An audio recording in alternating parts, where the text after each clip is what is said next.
Who is ready to work on a living room project today?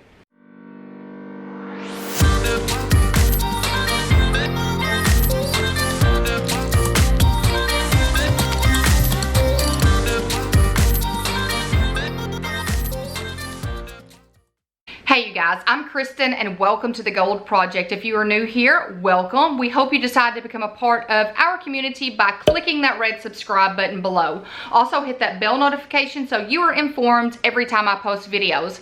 I post videos at least 3 times a week. Monday, Wednesday, and Friday, and on this channel we have a mission to get organized on a budget and with a plan together. So I hope you decide to click that red subscribe button and to become a part of our community and our mission. Now, a few weeks ago I shared with you my completely redecorated living room. I'm gonna say completely redecorated. Basically I painted and eliminated some stuff from the walls. So beforehand, my living room was this nasty brown color. We have been trying to get rid of that brown color in our house since we moved into this house in 2015. So our next 2 areas were the living room and the hallway. So I'll make sure to leave that video in a card above. I love these areas so much more now. So if you notice from that video, several people have commented about this, that now that I have painted the living room, the green side table is an eye distraction. And I will admit it is. When you walk into the room, immediately your eye is drawn to the green table because it does not go with anything else in the room.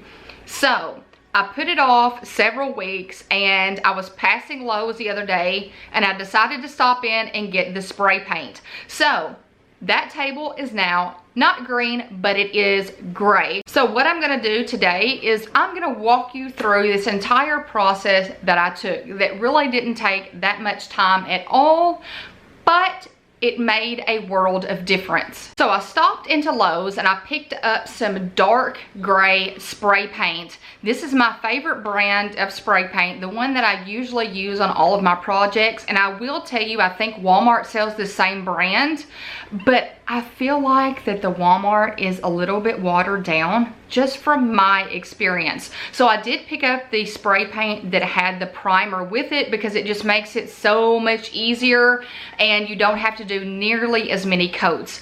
So I picked up 2 of the spray paint cans and it was enough to cover this table. It did require me to, I think, spray it 3 different times to fill in all of the gray areas. So the first thing that I did was I took everything off the table and I cleaned it.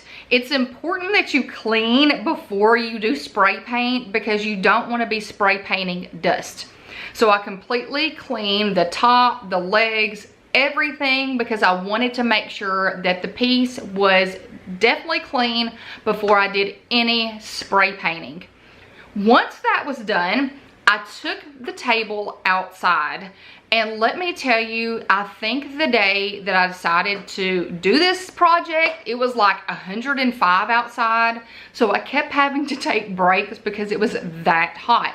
But the plus side of that is that it didn't take nearly as long for each layer of spray paint to dry.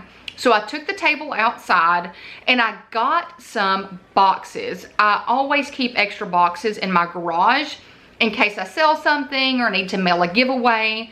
So I just broke down 2 of those boxes and I put them under the legs of the table. The reason I did that is because of past issues. When you're spray painting on grass, sometimes the grass goes around the bottom of the area and it makes it really hard to spray paint the very bottom.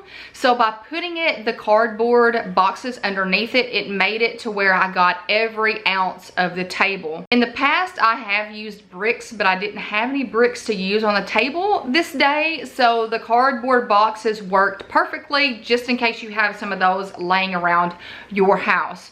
So shake the can up and get to spraying. So I sprayed, I want to say 3 coats of spray paint on this table.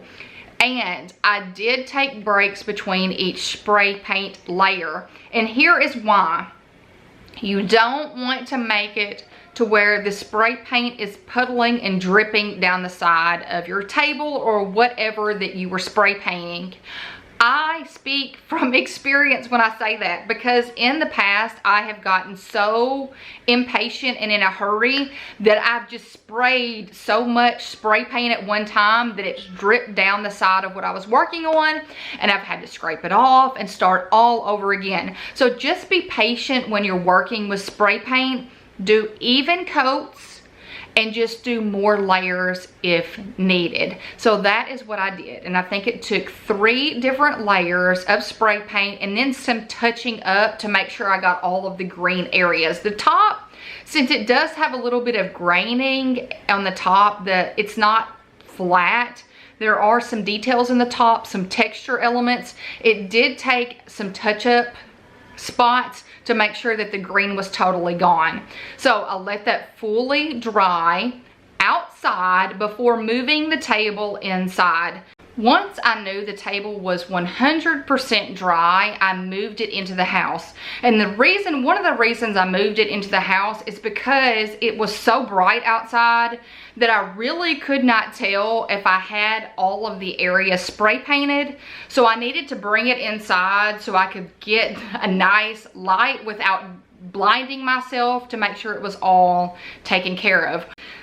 Next is my secret weapon, and I'm calling it my secret weapon because I feel like that it hides any imperfections, any issues that I had with painting. You do not see it because of this wonderful product. Now this is a black antiquing glaze.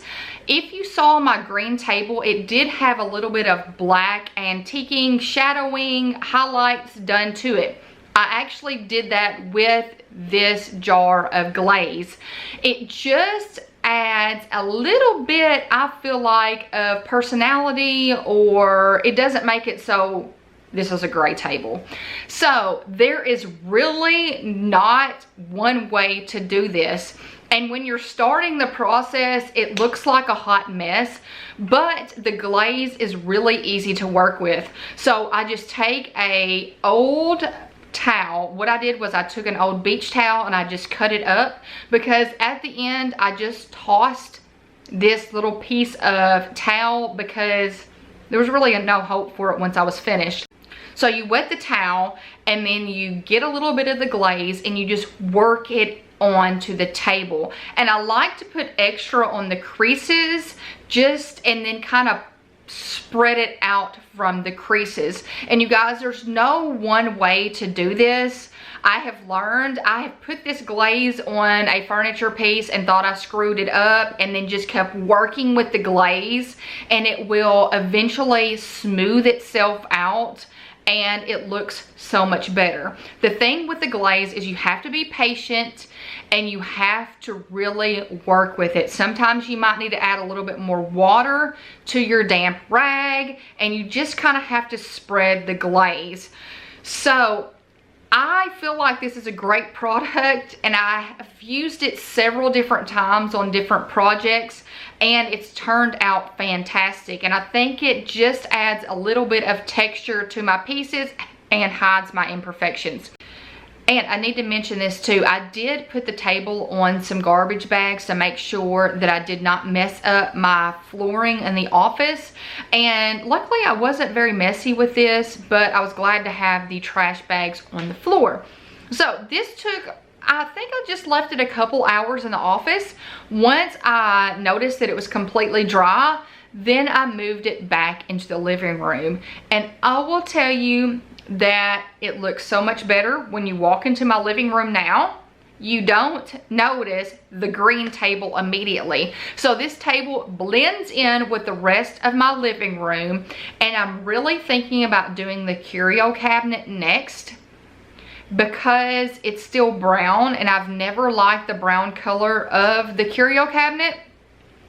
But I just know that that's going to be a project that takes a lot more work than this table, because it's going to require painter's tape, taping off the glass, and I'm just not ready to tackle that yet. So we're going to do a quick before and after of my living room space with this table, and I want you to let me know what you think. Do you think the table looked better green, or do you like the look of the table the gray color? Let me know in the comments below. Let's get a conversation going about this table. Do you like what I did to it? Do you think I should change it back to the green, or do you think I need to go with a totally different color? So that's the great thing about paint. If you don't like it, it's not permanent, and you can always go back and fix it. So you guys, I hope you've enjoyed this. Anything that I've talked about that is still available, I will leave links in the description below. Some of them might be affiliate links, which means if you click a link and make a purchase, I make a small commission off the sale, but it does not affect the price for you at all. So I hope you give this video a big thumbs up. By giving my videos a thumbs up, it shows YouTube you're engaged and you like my content, which means they'll start suggesting it and recommending it to more people, which means our community will grow and will continue to spread positivity. Also, I hope you hit that red subscribe button to become a part of our community and our mission to get organized on a budget and with a plan together. I hope you guys have a fantastic week, and until next time, bye you guys.